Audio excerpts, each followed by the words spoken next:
اسلام نے جہاں عورت کو اتنے حقوق دیے اس پر ذمہ داریاں کیا ڈالی ہیں؟ سب سے بنیادی ذمہ داری جو عورت پر اسلام نے اس کے ذمہ لگائی ہے، جو فرض ہے اس کا، وہ اپنے شوہر کی فرما برداری کرنا۔ الرجال قوامون علی النساء بما فضل اللہ بعضهم علی بعض۔ اللہ تعالیٰ فرماتے ہیں ہم نے مردوں کو عورتوں پر نگران مقرر کیا ہے، اور اس کی دو وجہ بیان فرمائی۔ پہلی وجہ بما فضل اللہ بعضهم علی بعض، اللہ نے اپنی مخلوق میں سے بعض کو بعض پر فضیلت دی ہے، جس طرح انبیاء کے بارے میں فرمایا تلک الرسل فضلنا بعضهم علی بعض، تو اسی طرح اللہ نے گھر کے سربراہ کو، شوہر کو گھر والوں پر نگران بنایا ہے۔ یہ اللہ کی مخلوق ہے تو اس نے نگران بنا دیا۔ اور دوسری وجہ بیان فرمائی وَبِمَا أَنفَقُوا مِنْ أَمْوَالِهِمْ، کیونکہ معاش کی ذمہ داری شوہر کی ہے۔ گھر کے سربراہ کی حیثیت سے اپنے بیوی بچوں کے نان نفقہ، ان کے تعلیمی ضرورتیں، ان کے علاج کی ضرورتیں شوہر مہیا کرتا ہے، اس لیے اللہ نے گھر کا نگران بھی اس کو بنایا ہے۔ اور پھر آگے عورت کی ذمہ داری کیا ہے؟ 3 لفظ استعمال کیے قرآن نے، فَالصَّالِحَاتُ قَانِتَاتٌ حَافِظَاتٌ لِلْغَیْبِ۔ نیک عورتیں، عورت کی پہلی صفت یہ ہے کہ وہ نیکی کے اعلیٰ درجے پر جائے، چونکہ اس نے آگے بچوں کو جنم دینا ہے، ان کی پرورش کرنی ہے۔ قانتات، عورت کی یہ صفت ہے کہ وہ اپنے شوہر کی فرما برداری کرنے والی ہو۔ اور تیسری صفت فرمائی حافظات للغیب بما حفظ اللہ، عورت کی تیسری خوبی اور صفت یہ ہے کہ وہ خاوند کی عدم موجودگی میں اپنی عزت اور ناموس کی حفاظت کرے۔ اور اسی آیت کی تشریح جناب نبی کریم صلی اللہ علیہ وسلم نے خود فرمائی، اور فرمایا کہ وہ عورت کہ جب تم میں بہترین عورت وہ ہے جب تم اس کو دیکھو تو تم دیکھ کر اپنی بیوی کو خوش ہو جاؤ، اور فرمایا جب تم اس کو کوئی حکم دو تو وہ فوراً اپنے شوہر کے حکم کی اطاعت کرے، آگے سے تکرار اور سوال و جواب نہ کرے۔ اور تیسرا فرمایا جب شوہر غائب ہو تو وہ شوہرت کے مال کی اور عزت اور ناموس کی حفاظت کرے۔ ایک خاتون نے کہا کسی اللہ والے سے کہ مجھے شوہر کا پابند کیوں کیا گیا، شوہر کو میرا پابند کیوں کیا گیا، کیوں نہیں کیا گیا؟ تو اس اللہ والے نے، اللہ والوں کے پاس بھی بڑے ایسے جواب ہوتے ہیں کہ انسانوں کی زندگیاں بدل جاتی ہیں ایک جواب میں۔ اس نے کہا تیرے کتنے بیٹے ہیں؟ اس نے کہا میرے 3 یا 4 بیٹے ہیں۔ اس نے کہا اللہ نے تجھے ایک مرد کی اطاعت کرنے کا حکم دیا اور 3 مردوں کی جنت کو تیرے قدموں کے ساتھ جوڑ دیا۔ اب بتا کہ زیادہ پابندی تیرے اوپر ہے یا مردوں کے اوپر ہے؟ تو اس نے کہا میں اسلام کی نعمت پر اللہ تعالیٰ کا شکر ادا کرتی ہوں، اسلام کی نعمت پر اللہ تعالیٰ کا شکر ادا کرتی ہوں۔ حضور اکرم صلی اللہ علیہ وسلم نے فرمایا ایما امرأۃ ماتت وزوجها عنها راض دخلت الجنہ، وہ عورت جب دنیا سے اس حال میں رخصت ہو، اس کی موت آ جائے کہ اس کا شوہر اس سے راضی ہو، مرتے ہی سیدھی جنت میں داخل ہوگی۔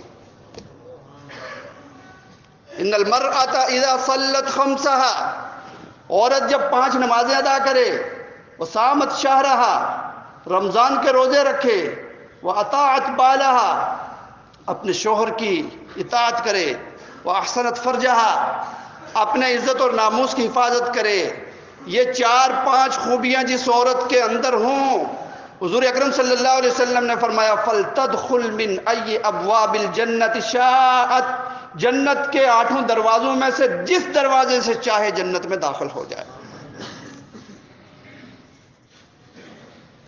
شوہر کی اطاعت کے ساتھ ساتھ یہ اپنی بچیوں کو سکھائیں، شوہر کی اطاعت کے ساتھ ساتھ جو عورت کی دوسری ذمہ داری ہے، بڑی ذمہ داری ہے، اور یہ دونوں کی مشترکہ ذمہ داری ہے، والد کی بھی اور والدہ کی بھی، ماں کی بھی اور باپ کی بھی، بچوں کی تربیت۔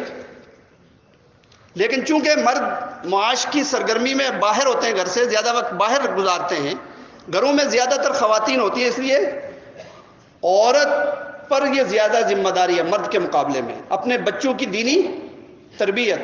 اس کو حدیث میں حضور اکرم صلی اللہ علیہ وسلم نے فرمایا والمرأة راعیۃ فی اہل بیتہا، جب شوہر یا مرد گھر میں نہیں ہے تو گھر کے بچوں میں عورت نگہبان ہے، ومسئولۃ عن رعیتہا، اور اس سے قیامت کے دن اس کی ذمہ داری کے بارے میں پوچھا جائے گا۔ بچوں کی کیا دینی تربیت کی؟ کتنا وقت موبائل پہ بچے ضائع کر رہے ہیں، آج کل ٹی وی پہ ضائع کر رہے ہیں۔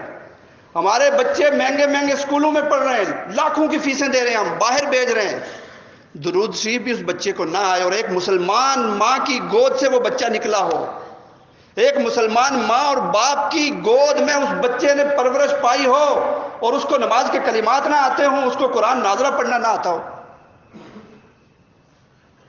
خواتین اسلام نے اس ذمہ داری کو کس طرح نبھایا؟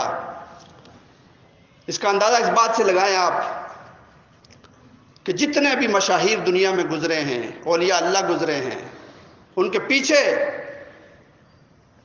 کسی ماں کا ہاتھ ہے، کسی بہن کا ہاتھ ہے، کسی پھوپھی کا ہاتھ ہے۔ حسنین کریمین کے پیچھے حضرت فاطمہ کی تربیت ہے۔ جنید بغدادی اور عبد القادر جیلانی جو اتنے بڑے مقام پر پہنچے، عبد القادر جیلانی کے پیچھے وہ ماں کی بچپن کی نصیحت ہے کہ بیٹا کبھی جھوٹ نہ بولنا۔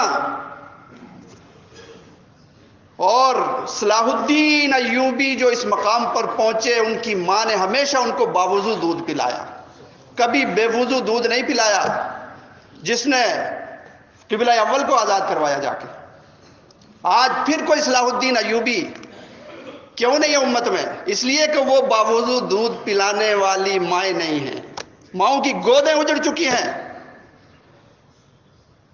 امام بخاری کو جو امیر المومنین فی الحدیث بنایا، ان کی ماں اور ان کی بہن نے بنایا۔ اور علامہ اقبال ہیں ہمارے اس خطے کے مشہور ہیں، علامہ اقبال کو اتنی جو کامیابیاں ملی ہیں، ان کے پیچھے ان کی ماں کا ہاتھ۔ والد ان کے بینک میں ملازم تھے، ان کی والدہ نے بینک کی کمائی سے اپنے بچے کو دور رکھا، بکری کے دودھ سے اپنے بچے کی پرورش کی۔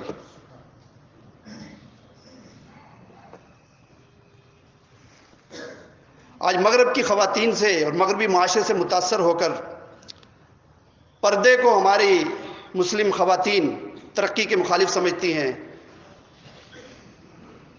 حالانکہ اگر اسلامی تہذیب کا مغربی تہذیب سے تقابل کیا جائے تو اسلام نے عورت کو حیا کا حکم دیا، مغربی تہذیب پردے کو ترقی کا مخالف سمجھتی ہے۔ اسلام نے عورت کے نان نفقہ کی ذمہ داری مردوں پر ڈالی، جبکہ مغرب نے عورت کی معاش کی ذمہ داری عورت پر ڈالی۔ اسلام نے عورت کو پہلی درسگاہ قرار دیا، جبکہ مغربی معاشرے نے عورت کو مارکیٹ کی چیز بنایا اشتہار کے لیے۔ مغربی دنیا نے آج عورت کو مردوں کے مقابلے میں کھڑا کیا حقوق کی آڑ میں، جبکہ اسلام نے قرآن میں ہمیں بتایا والمؤمنون والمؤمنات بعضهم اولیاء بعض، مومن عورتیں اور مومن مرد ایک دوسرے کے مقابل نہیں ہیں، ایک دوسرے کے فریق اور حریف نہیں ہیں، ایک دوسرے کے دوست اور رفیق اور مددگار ہیں۔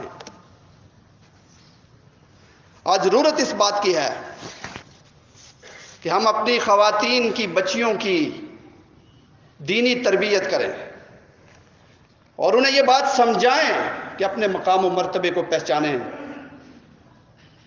کہ اسلام کو سب سے پہلے قبول کرنے والی خاتون تھی، کوئی مرد نہیں تھا۔ اسلام کے لیے اپنا سارا مال سب سے پہلے جس نے لگایا وہ حضرت خدیجہ رضی اللہ تعالیٰ، کوئی مرد نہیں تھا۔ اور اسلام کے لیے سب سے پہلے جس نے اپنی جان کا نذرانہ پیش کیا وہ بھی کوئی مرد نہیں تھا، وہ بھی حضرت سمیہ رضی اللہ تعالیٰ عنہ تھی۔ اور اسلامی تاریخ میں سب سے پہلے اللہ کی طرف سے جس پر سلام آیا وہ بھی خاتون تھی، حضرت عائشہ، کوئی مرد نہیں تھا۔ ان کے بستر پر جبریل آیا کرتے تھے۔ اور خواتون اسلام جب دین اسلام پر استقامت اختیار کرتی تھی تو قرآن ہمیں یہ بتاتا ہے کہ فرعون کے سامنے جب حضرت آسیہ نے دین پر استقامت اختیار کی تو فرعون کی فرعونیت بھی ڈھیر ہو جاتی ہے۔